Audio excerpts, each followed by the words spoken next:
So the plenary session is welcoming three speakers. That is Anita Sowínska from Poland. Hello, everybody. Hello, Anita. Thank you for joining us. So Anita is MP in the Coalition Parliamentary Group and of the left. We have Delara BURKHARDT, MEP, who is joining us from the S&D Group and from Germany. And we have also SIELER from Generation Climate Europe, who is also from the FIMCAP, which is the International Federation of Catholic Parochial Youth Movements. Before we start, I also have to say that please can we do a family photo? So if you're all there, great, there you go. I'm going to, if my colleagues are ready, so we're going to do a screenshot. Please look at the camera, and after 3, smile, then 1, 2, 3. Great, thank you very much. So we have, just to let you know, we are going to have interventions from all our speakers, and we're going to have time for questions and answers afterwards. So please get ready to put your questions to the floor via Facebook Live and on the Zoom chat. But we are going to be quite strict with the time because we have to, because the Minister, Dan Jorgensen, is joining us at 11:45 quite sharp. So we're going to be quite strict with the timing in this session. But I'm going to first give the floor to Anita, and you're going to discuss the 3 main policies you'd like to see first to implement and kickstart systemic change. Thank you.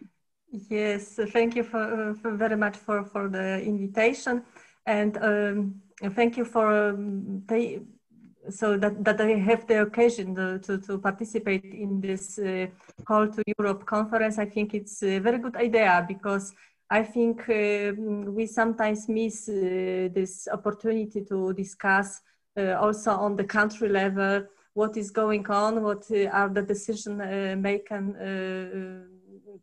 on the European level.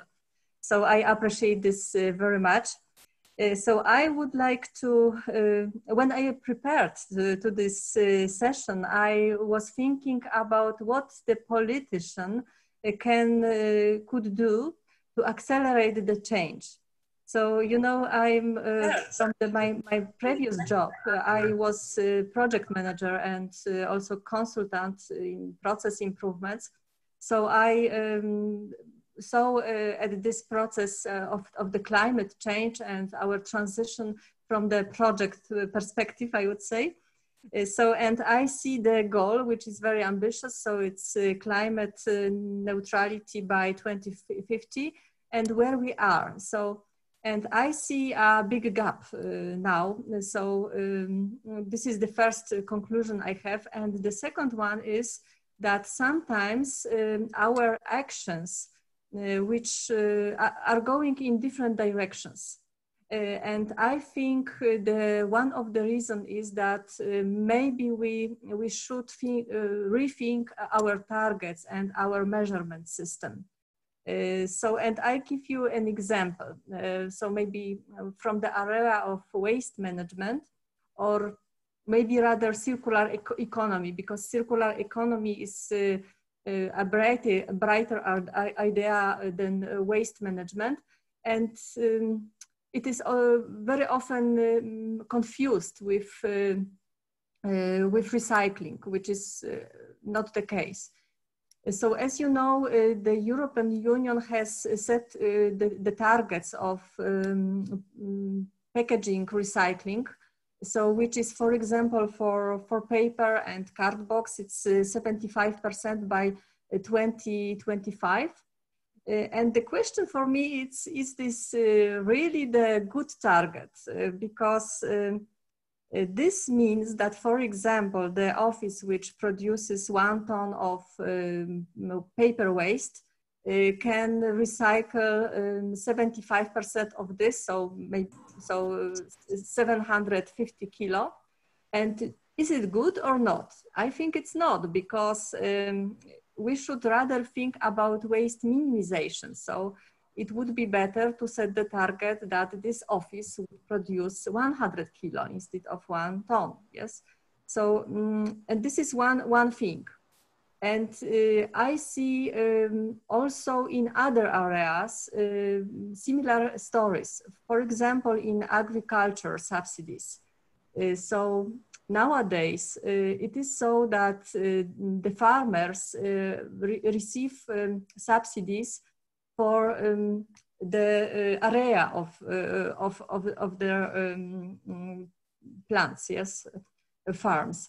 And sometimes it leads to the unwanted results because, for example, we can see areas which are low class, and they shouldn't be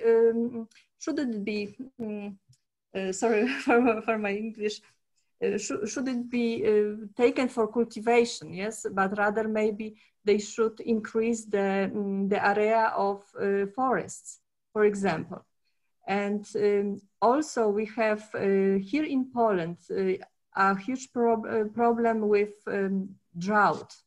And maybe we should rethink our subsidies in such a way that the farmers are motivated to have the lakes or areas which can be covered by water in some time during the year.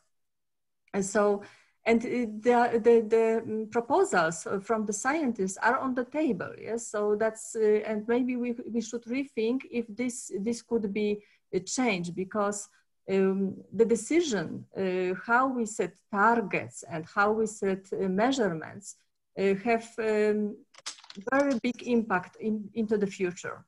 And we should create the system that it works like a catalyst, and motivate people to the change that we want to achieve. So this climate neutrality by 2050. And the third area, also connected with this idea of the measurement and the goal settings, are investments. So I give you also the example because sometimes it's better to understand the idea on example. There is a huge discussion, for example, here in Poland about a building of the new airport in Poland. So this is next to Warsaw. And for me, the question is if we really need this new airport, and what is the goal? So I think that the goal should be the fast connection with Europe. So, and can we achieve this goal with another ways? So, for example, with the train, with the fast train. So I think yes. So. And here is the question if the EU funds are spent in a proper way. And there are a lot of examples also, artificial lakes which are called green, and in fact they are not. And for me, so my dream is that the EU funds, which are very big here nowadays, so if they can be spent in a better way, that they really, that we can use measurable system to make the right decisions. So that's all for my side. All right, thank you very much, Anita. That's really nice. And also that comes back to what Edmund was saying, that we really have, we can measure things now very well. So we really need to use the tools that we have available to spend the money better. And it's great that you talked there about waste, agriculture, and how we can invest better. I'm going to pass the floor now to Delara as well, who is MEP at the European Parliament, who is also following all of these issues. So thank you, Anita, and over to Delara, please. Yes, thank you, Charlotte. Thank you, FEPS, for inviting me, and also thank you for Anita to giving a good kickstart, because I can really connect to a lot of things you have said, because I think what we are sometimes missing in the debate is that we really have to connect the different level of policies making as progressive, because we have to work together. So if we look at the broad scale, that the investments that will come now after the corona crisis, we see that there are billions mobilized all over Europe. And of course, we have to see that we make current policies with them, and that we make them be connected to the goals we are having as a community. And of course, every puzzle has to fit together on that point. We cannot propose something on a European level and then the national level does something completely different. We have to make current policies to achieve the goals we are setting with an ambitious Green Deal. And as you also mentioned, Anita, in your statement, is that we have a very complex field of policy making when we are talking about how to tackle climate change. So it's the question of climate laws on a European scale. It's also the question of how we can make it possible to have a circular economy, to make a more efficient use of the resources we are using, how we can protect biodiversity, how we can invest in sustainable technologies. This is all interlinked together, and it makes a broad field of action that we can take as policymakers. What we are experiencing right now, that especially the conservative politicians now use the corona crisis to say, oh, we don't have time and we don't have the money, and we first have to focus on getting the economy run again. But I think especially now we need to push for sustainable policies, and we need to do this on all levels. So sorry for this little excerpt, but of course I want to directly link that to the three proposals I think are most urgent now, especially as I'm in the European Parliament talking about what is on the European agenda. I would firstly really want to stress the need of an ambitious climate law. The climate law always was in the heart of the Green Deal because it's a manifestation of the goals we are setting as a European Union, that we want to reach climate neutrality in 2050. And we right now having a very intense debate in the European Parliament because our coordinator in the ENVI committee, Jytte Guteland, Socialists and Democrats from Sweden, she proposed a parliament stand on it, and she proposed, for example, to raise the 2030 goal to 65%, which is really ambitious and also very putting some movement in the council, because we know that there are some people already having problems with raising it to 55%, but 65% is the goal that science says to us that is necessary to achieve to hit the goals of the Paris Agreement. So I think it's very good that the Parliament pushes now for ambitious climate law, and it will be discussed now, and we have to lay it as a ground. And I think it's important that we keep the pressure high and not making other actors postpone the decision on a climate law. The second proposal I want to stress, because I think it's very important, and we sometimes have a little bit discussion also in our political family on this, is the question of the reform of the common agriculture policy. Because as you said, right now we are giving the subsidies based on the size of the land and not of what is happening on the land. We don't value the contributions farmers make to protect our natural sources of living, our floods, our air, our waters, and we need to have a subsidy system that really addresses that gives value to what farmers can do to protect our nature and to have a not extensive use on the natural sources of living. So I think we need to tackle that we have a more ambitious approach to a reform on the common agriculture policy. This is not in the Commission's agenda, but I think it's crucial because it's one of the biggest pots we have in the financial resources of the European Union. And of course, we have to climate mainstream them and make it possible that they are more sustainably used, and not only by the size and supporting industrial agriculture. So I think this is a very second important thing we have to do. The third point I wanted to make is the regulation of supply chains and due diligence for companies. Not only because I'm working intensively on it as I today present my my report, my legislative initiative report on how we can stop global deforestation, but also because I think Corona crisis really put a focus on how fragile supply chains in the European Union are and how much responsibility Europeans have also for the living conditions and also the structure of nature, of nature in other places of the world. So we know that we are importing deforestation. We're not only facing the severe situation of forests in Europe, Anita mentioned, but also seeing that with the consumption we are having in the European Union, we have an active part on, for example, the Amazon being destroyed. And we see now that, especially as the focus is not on it again, that the situation of the Amazon forest gets more severe. So I think it's very important that we have a solution on that, that we have a due diligence for companies, that they have to make transparent what is happening on the supply chains to reduce the footprint on deforestation, but also social rights abuses that we are having as a European Union. So this would be my three proposals I would have, and I'm happy, looking forward to the discussion. Hi. Du sagst mir, wenn ich das austesten müsste. Okay. Ja. Aber ich bin bis 1 noch da und dann können wir schauen, falls was.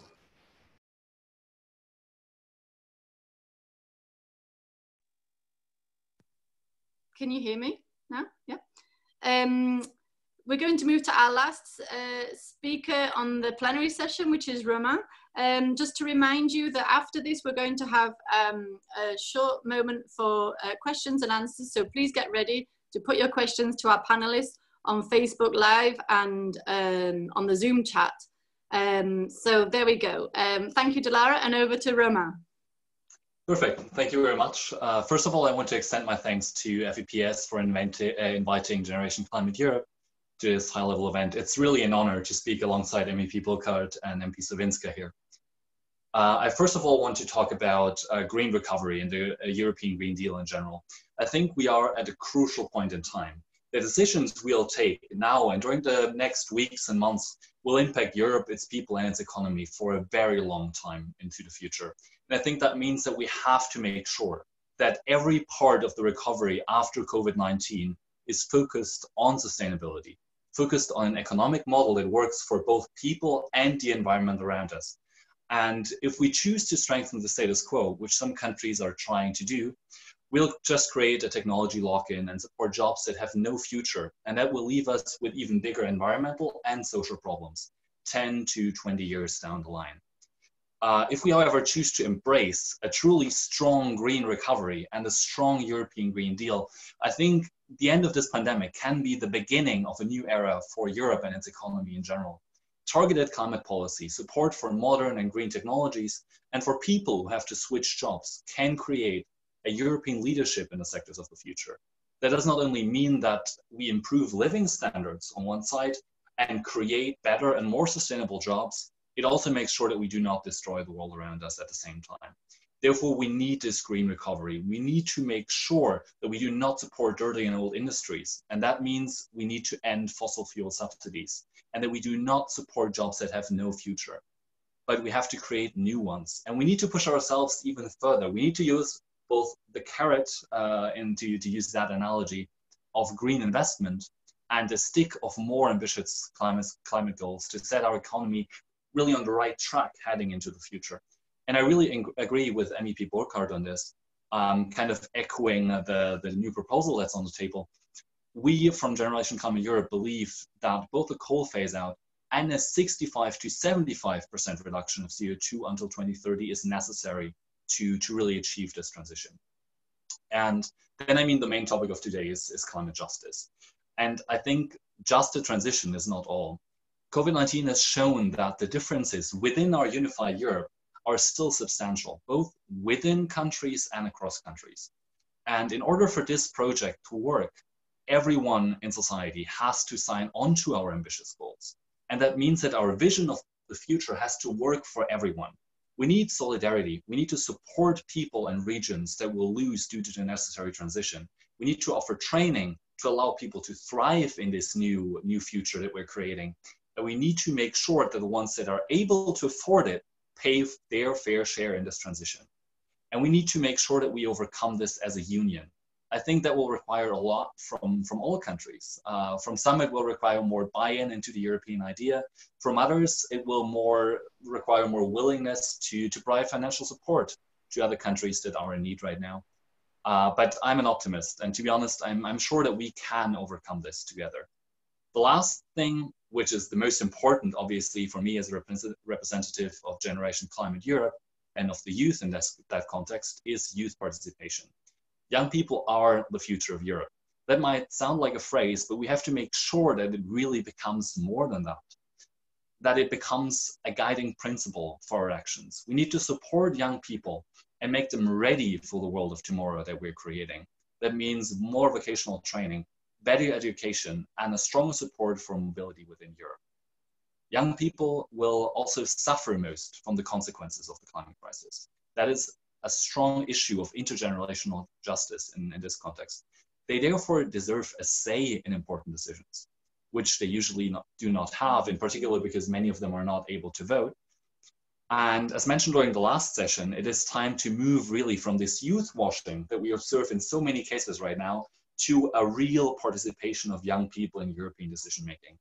And building on youth councils and on citizens' assemblies, Generation Climate Europe therefore proposes a structured youth dialogue. Such a dialogue should involve regular meetings with the Commission, the Council, and other decision makers, creating a space for young people to voice their concerns directly to the European institutions. It also has to be informed by the really underwhelming experiences that we've made in the past with youth participation and youth dialogues. And that means that youth inputs have to be followed up, that young people have to know what happens to their inputs, where they're going to be addressed, who's going to be discussing them. And furthermore, I think there are some positive examples that we already see. We see youth climate councils, we see the co-management in the Council of Europe. And I think these positive examples have to be extended and strengthened across the European Union. We as Generation Climate Europe support these efforts. We help the European Economic and Social Committee in drafting their opinion on how to better structure youth participation.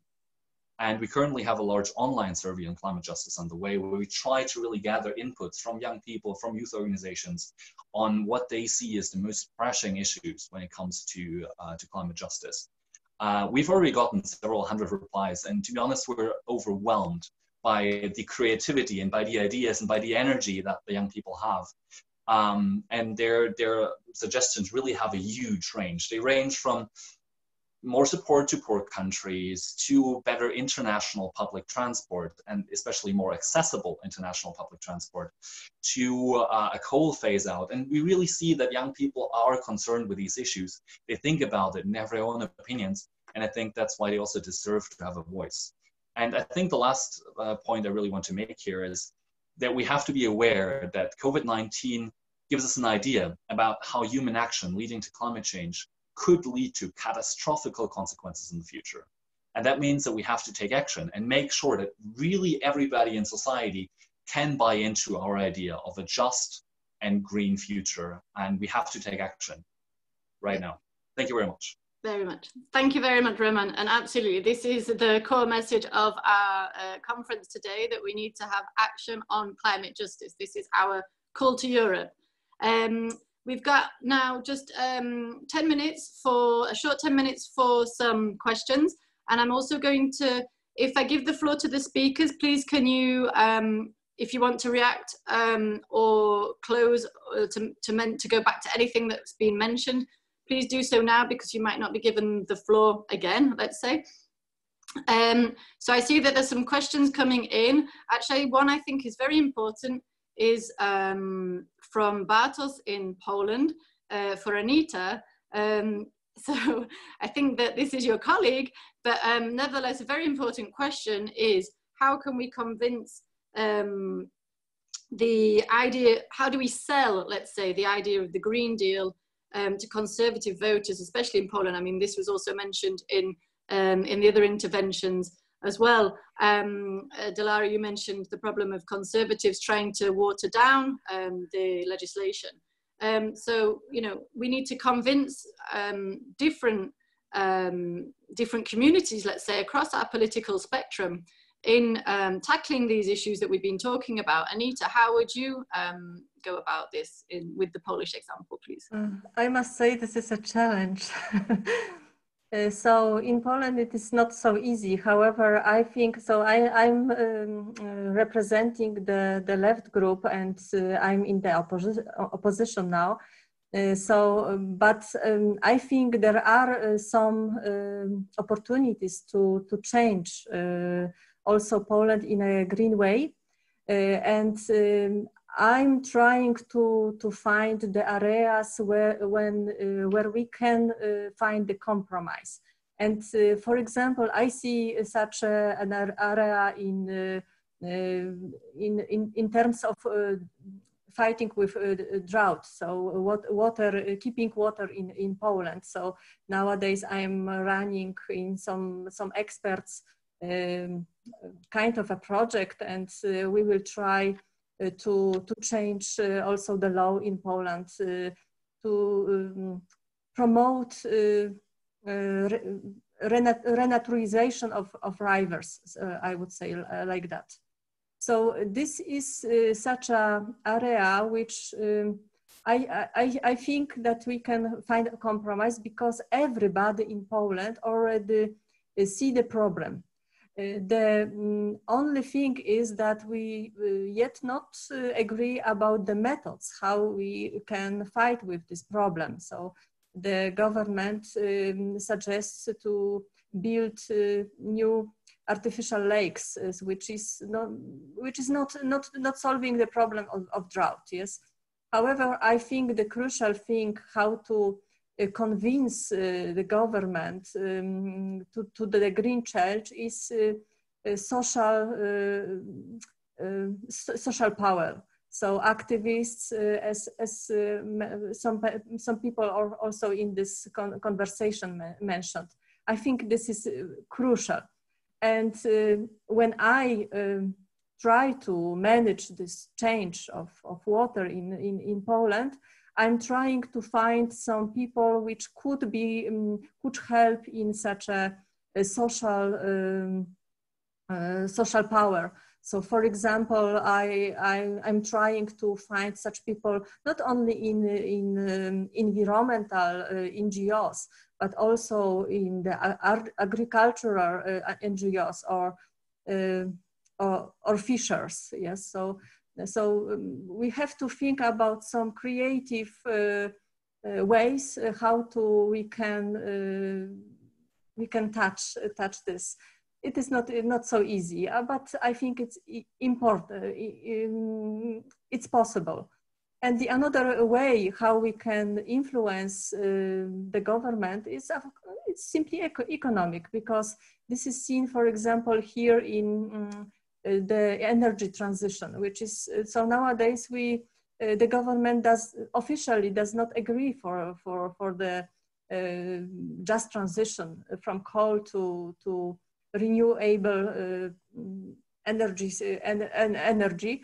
However, the economic is so that we have the highest prices on the whole market in Europe. Yes, so this is another way how we can make pressure. Yeah. Yeah, absolutely. And I think, I mean, this is the reason we're having these conversations, is to really address the difficult questions as well, not always the easy ones. But one of the speakers earlier also referred to the benefits that we've seen of the COVID pandemic, actually, in terms of helping us to, let's say, bring more awareness and focus of the need for change and to address social and climate issues together. So I'm going to quickly give just 2 minutes to the other two speakers before we leave. I think we've had a lot of calls on social media. I think I've heard that we've supported by Rise for Climate Belgium, so woohoo, and a gender campaign. So it's really nice that you guys are joining us. Thank you. If you do have any more questions, please put them on Facebook, and we're going to, bring those into our main messages at the end. But so just before we end this session, I'm going to give Delara and Roman then the last word. First Roman and then Delara, please. Perfect, thank you very much. I think I cannot add much to what I said before. I think all the ideas that have been presented here are really, really good ones. And I think we're really trying to head in the same direction. And I just think that we have to build the momentum in society and in politics to really get everything done that has to be done now. And I think time is really an issue. We have to make sure that the next weeks really count, because they will set the agenda for years to come. And yeah, I think that's really important, and young people have to be included. I think that's what I said earlier, and that's something that's always important when it comes to climate change and to intergenerational justice. And yeah, thank you. So thank you very much for the opportunity to speak here. All right, thank you, Roman. Over to Delara, please, for the last words. Maybe just to give a comment on what has been said, how we can convince conservative governments. I don't think that we can convince conservative governments, but we have to mobilize people for the change that is needed. And I want to maybe just to give an I want to say why I think that social democracy is so important for that, because I think we see a huge polarization in our societies. They are the ones fearing that the transitions we need to have might make the energy bills higher, might make them losing their jobs on the one hand. On the other hand, we have thousands of young people that are mobilizing on the street and cannot have enough.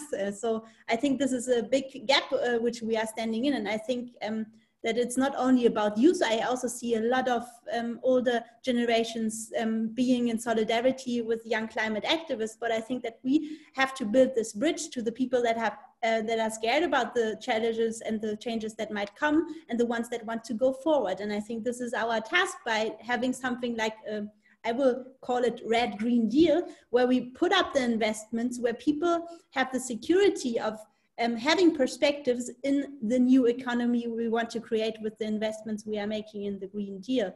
And just to give you an example, it sometimes also hurts, because we are seeing it right now in Germany, a very polarization debate between the unions and the Social Democratic Party. Although I also know that there are a lot of trade union activists who are pushing for a fair transition, but we also see that that we have to, in the progressive alliances, we have to make sure that we talk about the same process that we want to tackle, and we need to find the concrete concepts. And I think this is always what convinces people. If you have a concept, if you have an idea where you want to build something, and I think the Green Deal is such a basis, you can convince people to follow this. And I think we have to have an optimistic scenario on how Europe can be stronger together when we have a green transition, when we have new jobs being created, when we have strong infrastructure that is reliable for people who are living in Europe. And I think if we have these concepts, we can convince people to also vote for them by voting for progressive parties. So I think we have to stop being scared about the reactions progressive proposals might occur. We have to not be the only thing cared about how we can convince conservative governments. We need to be the progressive movement leading this change. And if I'm looking in the Environmental Committee, at least, and also in the European Parliament, I think S&D is really taking a lot of pressure on that. And I think we have to follow on that, and we have to make a Red Green Deal happening for Europe. Lovely, thank you very much, Delara. And yeah, I mean, this really is also coming back to what the poll confirms as well, that we need to tackle social issues together at the same time as the green agenda. So this is fantastic. For those of you that missed the poll, we had an enormous amount of people who also said that the COVID pandemic has helped increase environmental awareness for the better. And so we hope really that you know, this moment can be seen as fundamental in taking forward the changes that we need to see. So I see that I am bang on time. I'd like to congratulate myself. So it is 11:45. I see that Dan Jorgensen, the minister, is with us. Please just stay with us, Anita, Roman and Delara. We're going to also just have a family photo. So if Dan welcome. First of all, we are so delighted that you could join us, and it's really been fantastic also discussing with everybody this morning. We've gone through the fact that nature is now an issue of natural security. We've talked about how the benefits are clear. Hang on a second, Daniel here in a second. Sorry. Okay, that's great. I'll just go through then what we've discussed from the last, from this morning's discussions. So as I was saying, nature is an issue of national security. The benefits are clear. The climate justice principles needed to be embedded in the recovery. We've also discussed that COVID has shown us this is the type of disruption that we want to avoid. That was Wendell, and the others were from Javi and Tassim from this morning's fishbowl discussion. We've also seen our polls that have brought some interesting remarks about, I think, also that the main, when people had to choose one policy area, let's say, it was that people wanted to see advances in redistribution of wealth to address inequalities as the main, let's say, first set of policies, a suite of policies, though I should say, to bring about climate justice. And, you know, we really are discussing this morning, are we on track? And I think we've had some difficult, challenging moments of the discussion, but also some optimistic